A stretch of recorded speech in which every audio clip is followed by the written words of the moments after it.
Bonjour à tous les amis, on se retrouve aujourd'hui pour la deuxième partie des configs de Noël. Donc cette fois une machine qui va être prévue pour de la bureautique multimédia. On va pouvoir se rendre compte assez facilement que la config pourrait facilement rentrer dans les machines, je dirais gamer entrée de gamme. Il suffirait de lui rajouter une petite carte graphique.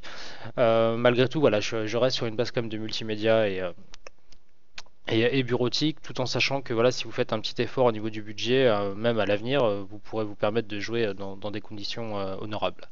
Alors, pour le CPU, on est parti sur un petit i3 4330. Pourquoi ce CPU? Tout simplement, on remplace le Pentium de la précédente configuration. Il faut savoir que les i3, en règle générale, sont entre 25 et 35% plus rapide que les Pentium, à l'exception faite peut-être de l'anniversary qui est lui ouvert à l'overclocking, donc qui peut combler un peu ce retard, mais malgré tout, voilà, vous aurez comme un CPU qui est plus puissant plus puissant et plus polyvalent en tout cas dans vos différentes tâches quotidiennes.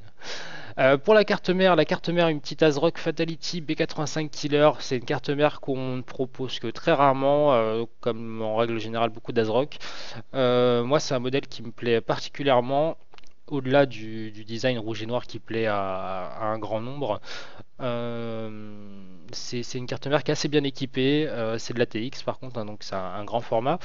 C'est une carte mère qui est plutôt bien équipée, qui a mis aussi un accent sur l'esthétique. On peut le voir que les petits rads sur les étages d'Alim, le rad sur le chipset, euh, voilà, le PCB noir, le rouge qui ressort pas mal du coup. En Ethernet, on a la puce Killer E2200 qui est assez bonne. La partie son, alors je savais pas, mais apparemment qui est isolée aussi. J'avais pas fait attention.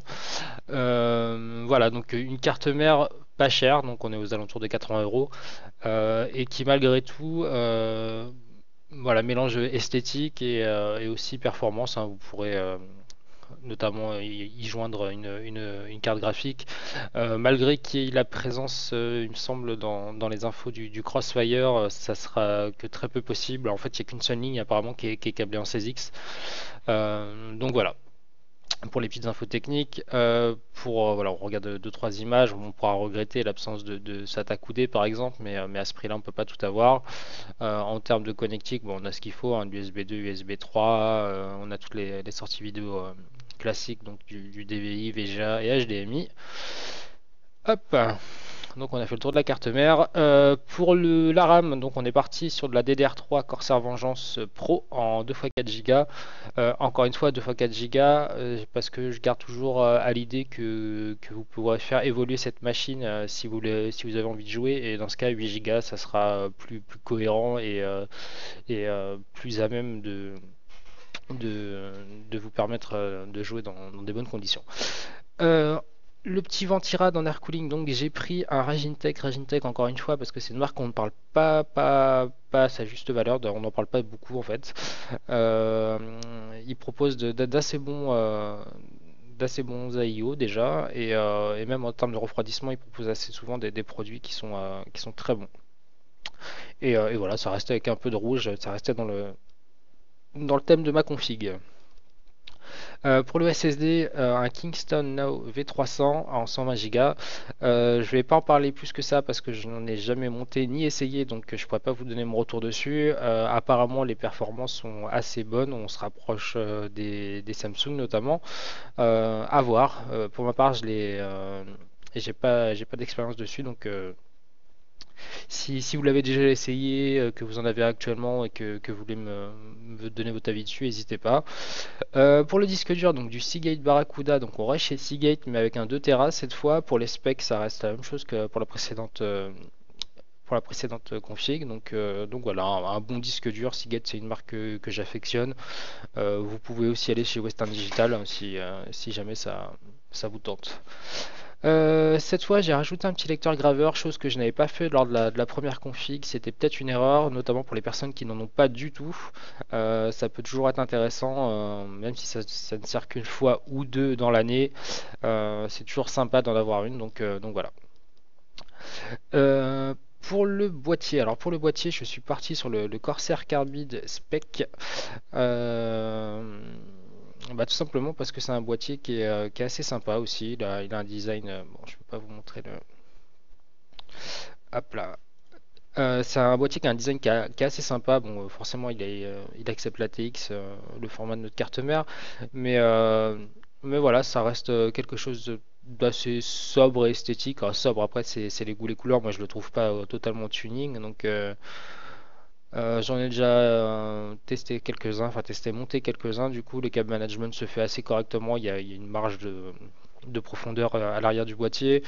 Euh, voilà, c'est un boîtier très correct pour 56 euros. Vous avez bien sûr le fleuron de ces configs qui est le Zalman Z11 Plus, qui existe aussi avec des ventilos rouges.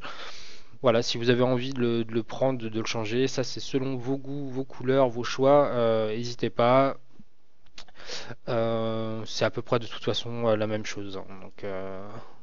Donc à ce sujet, vous ferez selon vos envies.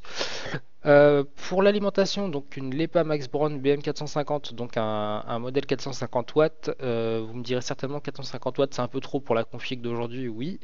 Mais ça vous permettra, si vous avez envie de jouer, comme je l'avais dit précédemment, de pouvoir ajouter une petite carte graphique et du coup une petite ou une grosse carte graphique comme vous avez envie, et de pouvoir l'alimenter de façon optimale. Donc ça gênera pas spécialement. Et voilà, une petite semi-modulaire, une certification 80 plus bronze.